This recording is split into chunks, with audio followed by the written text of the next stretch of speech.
Mr. President, the title of my privileged speech is No One is Safe. Mr. President, my distinguished colleagues, I rise today on a matter of personal and collective privilege. Yesterday, in the aftermath of the Senate Blue Ribbon hearing we held last Monday, my name was viciously, maliciously, and intentionally dragged and attacked at the Tri-Committee hearing of the House of Representatives. My attacker was no less than the person who I moved to be cited in contempt for shamelessly and repeatedly lying under oath about his role in the anomalous and ghost flood control projects in the 1st Engineering District of the province of Bulacan, where he served as Assistant District Engineer and later as OIC District Engineer until he was recently sacked. Mr. President, at the Blue Ribbon Committee hearing, all this person did was to play innocent, feign ignorance, and to try to convince us that he was simply following orders and instructions from his boss. From receiving $1 billion of cash, talking to pseudo-contractors, signing falsified documents, all the way to gambling away millions and millions of money stolen from the public coffers at casinos, he claimed that in all of these, he was just following orders. Indeed, when confronted and cornered with a barrage of questions from this representation and our other colleagues about his fantastic and shady lifestyle and dealings, he fed the committee lies and stories that taxed our credulity to the hilt and left us and the public in awful disgust. Clearly, he perjured himself and we cited him in contempt. Bunsod sa aking motion, ipinakulong natin siya. Mr. President, appearing the next day at the TRICOM hearing at the House of Representatives, this former DPWH Assistant District Engineer by the name of Bryce Erickson Diaz Hernandez, or Bryce, also known as Marvin Santos de Guzman, yung kanyang alias sa casino, apparently realized he needed to level up dahil hindi niya nalusutan ang ating Blue Ribbon Committee. Hindi pa sapat ang pagsisinungaling niya para pagtakpan at maisalba niya ang kanyang sarili. So while he was in detention here at the Senate, sabi niya, nakapag-isip po ako at nagdesisyon na maglabas ng ilang nalalaman ko sa flood control project. Tama po, sabi niya, tama po si Senator Lacson na mga engineers ng DPWH ay tila naging legman o bagman na lang. Kung tatanungin niyo po ako kung sino o kanino kami naging bagman, sasagutin ko na po ngayon. Nakapag-isip? May naniniwala ba dito? Samantalong ayon nga sa impormasyon ni Senator Lacson, habang naghihiring ang Blue Ribbon noong September 1, nasa casino siya at nagsusugal.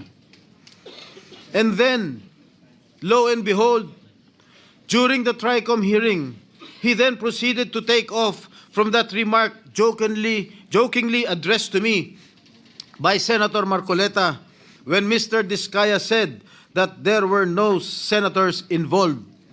Ang sabi ni Senator Marcoleta, safe ka na. Mr. Hernandez said, sabi ni Senator Marcoleta kahapon, ligtas ka na. Hindi po ito totoo. Si Senator Jinggoy Ejercito Estrada, Senator Joel Villanueva, Yusek Robert Bernardo at D.E. Alcantara. Si Sen Jinggoy po ay nagbaba ng 355 million ngayon 2025 sa mga ilang projects sa Bulacan at ang sabi po ng boss ko dito ay 30% ang commitment dito. Mr. President, this is a blatant lie. Isang malaking kasinungalingan.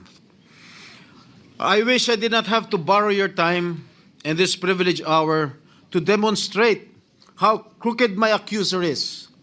I know most of you have probably witnessed the proceedings in the investigations conducted by both houses of Congress, where he has so far appeared. But I beg your indulgence in defense of my name, which Mr. Hernandez conveniently dragged to take the heat off him and his cable. A desperate attempt to divert attention away from the real issue, his own involvement in ghost projects and questionable dealings. Batay sa aking mga nakalap na sinumpaang salaysay ng ilan sa mga kawani ng DPWH at mga kasamahan ni Mr. Hernandez, malinaw na sangkot siya sa mga ghost project sa Bulacan. Pinatotohanan nito ng hindi lamang isa, kundi 3 opisyal na nagsabing siya at si RJ Dumasig, Project Engineer 1 ng Bulacan, 1st District Engineering Office, ay kapwa kasangkot sa mga proyektong ito. Pinatotohanan din ito ni na John Michael Ramos, dating OIC ng Construction Section ng Bulacan 1st District Engineering Office, Ernesto Galang, Hepe ng Planning and Design Section ng parehong distrito, at Norberto De Leon Santos, Hepe ng Quality Assurance Section. Lahat sila ay nagbigay ng sinumpaan salaysay na nagdidiin kay Bryce Erickson Hernandez. Ang dalawang ito ay kabilang sa tiniguruan ni Senator Lacson na BGC Boys o Bulacan Group of Contractors, mga suki sa kasino. Si Bryce, also known as Marvin Santos de Guzman, ay nakapaglustay na abot ng 435 million at nakapag-launder ng perang humigit sa 1 bilyong piso. Samantalang si RJ, alias Sandro Bernardo Park, ay umabot naman sa 16.9 million ang natalo sa kasino. Ginoong Pangulo, malinaw ang paglalahad ng ating kasamang senador na ang kanilang mga gawain ay nagpapahiwatig na sila'y sangkot sa paglilinis o paglalaba ng mga nakulimbat nilang pondo ng bayan. Sa aking pagtatanong nitong nakarang Lunes sa pagdinig ng Blue Ribbon Committee sa General Manager ng Sims Construction Trading na si Ginang Sally Santos, inamin niya na naghatid siya ng kabuuang 1 bilyong piso mula taong 2022 hanggang taong 2025 sa DPWH at iniabot yon kay Mr. Bryce Hernandez. Ayon pa kay Ginang Santos, ang halaga ng pera na kanyang dinadala na minsan ay nakalagay sa mga kahon ng noodles ay depende sa proyekto at minsan ay umabot ng 245 million pesos sa isang hatid. Kapal ng mukha mo. Sinabi rin ni Ginang Santos na si Mr. Hernandez at DPWH Engineer JP Mendoza, Chief ng DPWH Bulacan's Construction Division, ay ginagamit ang lisensya ng Sims Construction para sa mga proyekto nila.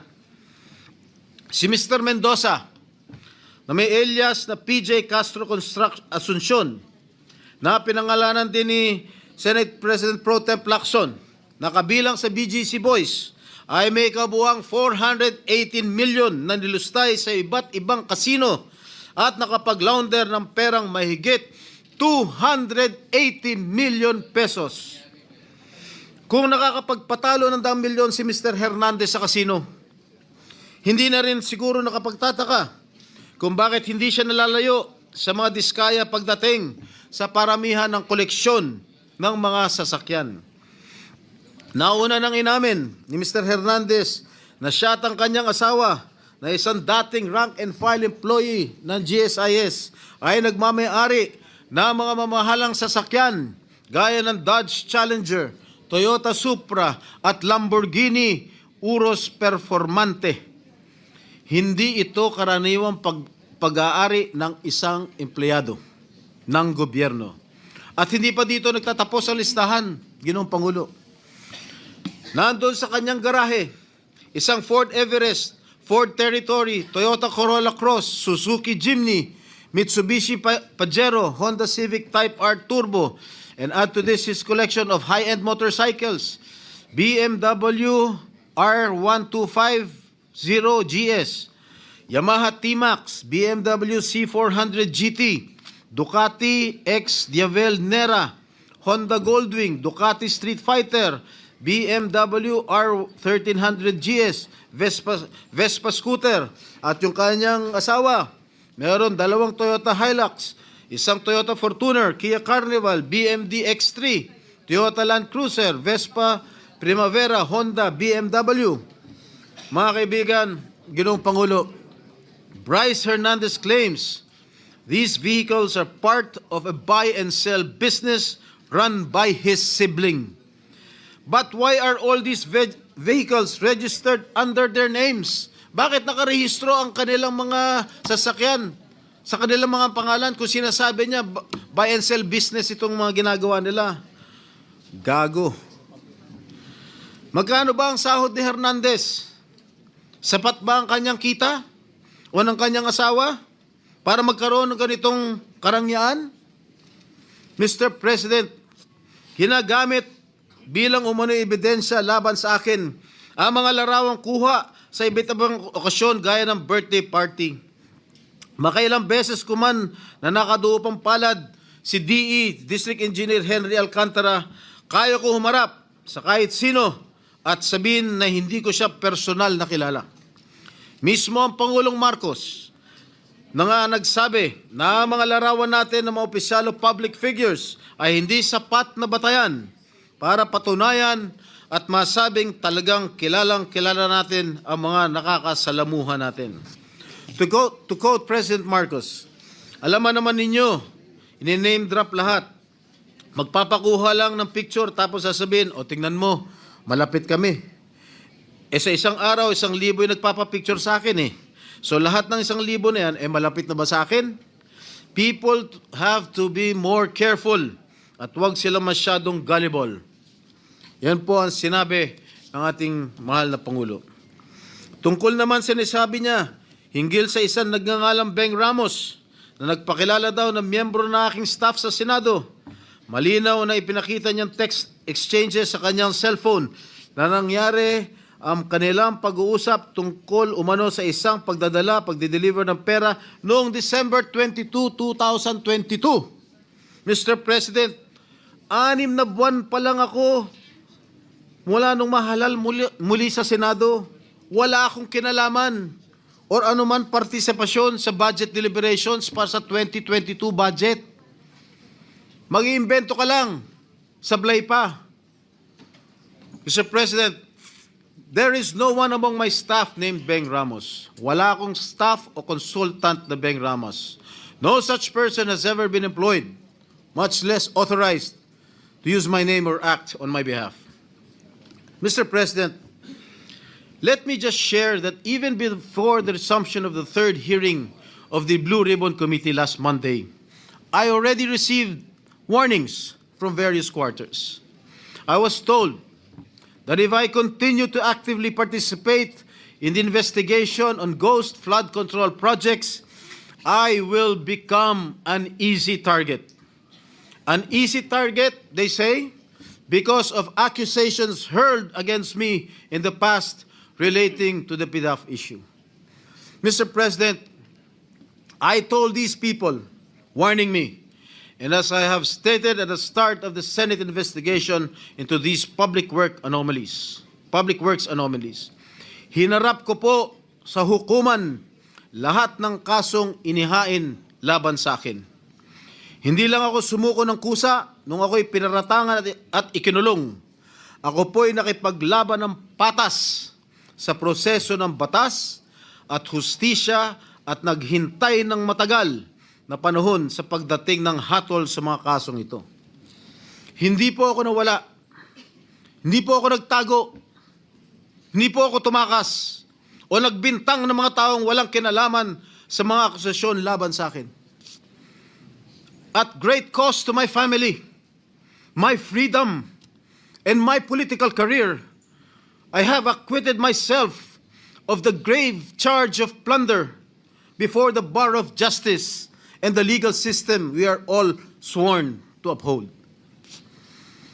should that sad and dark chapter of my life be a reason for me now to do nothing, say nothing, and just keep quiet when my job as an elected senator of this country calls on me to take a stand and expose these people? No, Mr. President, I cannot and will not shirk from my sworn duty to ferret out the truth. I will not be silenced when I know I can contribute something to the task at hand. I will continue to do my best to be worthy of the support that I was generously given by the people who elected me back to this Senate. Tama nga nagbigay ng babala sa akin. I am an easy target. Kaya isang araw pagkatapos ko sabihin na dapat i-contempt ang sinungaling na si Bryce Hernandez, tumakbo siya sa Kongreso sa mababang kapulungan para ilako ang isang kwento na sa tingin niya ay madaling paniwalaan. Hindi lang yun. Paulit-ulit niyang sinasabi ang akala niya safe siya. Walang galang na. Halatang galing pa sa isang script na binabasa. Marami sa akin ang nagsasabi, huwag kong patulan ang isang tao na sa sobrang kapal na muka, nakuha pang magkasino habang iniimbestigahan ang mga krimen niya dito sa Senado. Mr. President, kung nakuha kong humarap sa kaso at tanggapin ang kaparusahan ng isang krimen kung saan ako'y napawalang sala, lalong kayang-kaya kong harapin ang isang Bryce Hernandez na lantarang sinungaling at magnanakaw. Ang sabi nga ni Senator Marcoleta, safe ka na. With due respect to our colleague, hindi po, Senator Marcoleta. Hindi ikaw, hindi ako, at lalong hindi safe ang taong bayan. Hanggang may mga Bryce Hernandez na engineer ng kasinungalingan at pandarambong ay hindi tayo safe. Hanggang may mga ghost projects sa DPWH at iba pang ahensya ng gobyerno, hindi safe ang pera ng bawat Pilipino na nagbabayad ng buwis. Isipin na lang ninyo, takot na takot ang mga kababayan natin basta BAR na ang kaharap habang may mga walang konsensyang tao na isinusugal lamang sa kasino ang pera ng pinaghirapan at binuno nilang ibayad. Hanggang may mga tao na nagbabayad, nananakot at ngayon ay pilit na nililis ang kwento, ay hindi tayo safe. Mr. President, my dear colleagues, if my opponents think that they can weaponize me, that they can weaponize my past to stop me from investigating, nagkakamali sila.